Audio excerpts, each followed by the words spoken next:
सातारा जिल्हा परिषदेमध्ये अध्यक्षपदाच्या निवडणुकीवेळी ज्या व्यक्तींच्या अपहरण प्रकरणावरून जो राडा झाला ते दिनकर शिंदे सातारा स्थानिक गुन्हे शाखेमध्ये त्यांचा जबाब नोंदवण्यासाठी आले असून त्यांचा सध्या जबाब नोंदवण्याचे काम सुरू आहे।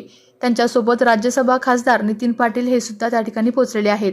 माझं अपहरण झालं नाही असं त्यांनी वाई पोलिसांना पोलीस स्टेशनमध्ये जाऊन सांगितलं होतं, तरी सुद्धा त्यांच्या अपहरण प्रकरणावरून राष्ट्रवादीचे जिल्हा परिषद सदस्य अनिल देसाई आणि संदीप मांडवे यांना पोलिसांनी अध्यक्षपदाच्या निवडणुकीवेळी ताब्यात घेतलं होतं।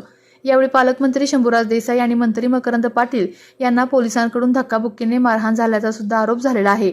या प्रकरणाला 2 दिवस झाल्यानंतर आज दिनकर शिंदे हे स्वतः सातारा स्थानिक गुन्हे शाखेमध्ये जबाब देण्यासाठी आले असून त्यांचा जबाब सध्या नोंदवण्याचे काम सुरू आहे। यावेळी त्यांनी माझं अपहरण झालं नव्हतं आणि आत्ताही झालेलं नाही असं या जबाबात सांगितलेलं आहे। या जबाबावेळी स्थानिक गुन्हे शाखेचे पोलीस निरीक्षक अरुण देवकर हे सुद्धा उपस्थित आहेत।